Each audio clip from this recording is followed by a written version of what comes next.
Finalmente la vio, sentada en uno de los bancos de aquel parque de Braunau.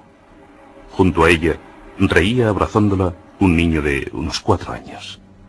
Abraham se acercó a ella, mientras cerraba su mano sobre el revólver que llevaba en el bolsillo. El sonido de sus pasos sobre el manto de hojas que cubría el parque alertó a la mujer. En ese instante, él mismo quedó sorprendido por su actitud. Aquellos últimos años, su preocupación había sido constante. ¿Sería capaz de disparar? Cuando por fin llegó el momento, no hubo vacilación en sus actos. Presionó el gatillo repetidas veces hasta vaciar el cargador.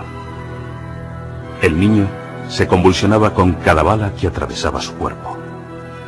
Tras observar cómo la muerte se reflejaba en aquel rostro infantil, Abraham miró su reloj.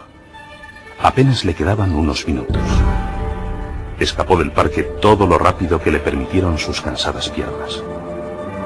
20 minutos después, llegó a la habitación del hotel.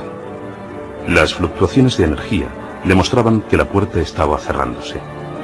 Sin pensarlo, saltó hacia ella e instantes después se materializó al otro lado. La puerta que le había permitido viajar en el tiempo se cerró tras él. Durante unos segundos, el único sonido que llegó a su mente fue el provocado por sus propios latidos. Su acelerado corazón estallaba en su cerebro con cada pulsación. Pero lejos de preocuparse, su única sensación fue la tranquilidad. El objetivo estaba cumplido. Había matado a aquel niño. Había matado a Adolf Hitler.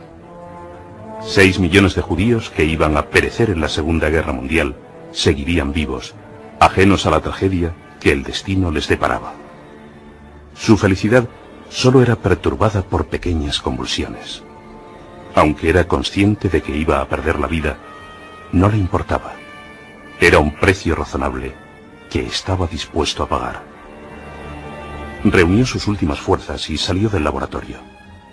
Curiosamente, el cambio en la historia no había afectado mucho al entorno.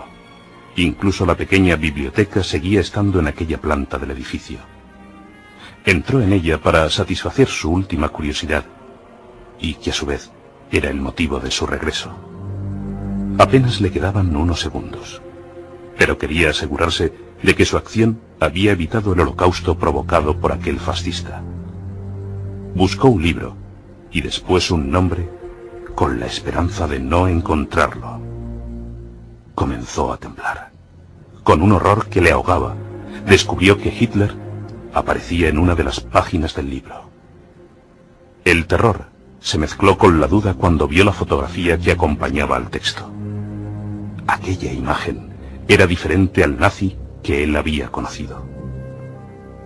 No solo temblaba por su descubrimiento, también lo hacía porque la muerte inundaba su cuerpo. Era la consecuencia lógica de su fantástico viaje. Sus moléculas se disgregaban a mayor velocidad de lo esperado. El proceso se inició en sus extremidades. Estas sangraban abundantemente. Sus piernas, incapaces de soportar el peso, se quebraron como madera seca. Cayó al suelo con un aullido de dolor. Se inyectó la morfina que había preparado para ese momento, pero no la dosis mortal que había previsto. No podía morir con aquella duda. Pese a la droga, el sufrimiento era insoportable. Pero este horror fue insignificante comparado con el que sufrió al leer la biografía de aquel personaje. Hitler había nacido tras el asesinato de su hermano. Un judío lo mató en un parque, dejando a su lado un revólver con la estrella de David grabada en la empuñadura. Aquel segundo niño recibió el mismo nombre que el hermano muerto y se educó en el odio hacia los judíos, inculcado por su madre. La historia se había repetido. La humanidad había padecido la Segunda Guerra Mundial. Pero cuando leyó el último párrafo, su agonía alcanzó un sufrimiento que ninguna tortura puede provocar. El nuevo Führer había ganado la guerra. La raza aria gobernaba el mundo y los judíos habían sido exterminados. La soledad que todo ser humano sufre ante las puertas de la muerte no fue su última angustia. Abraham fue consciente con su última expiración que él era el último judío.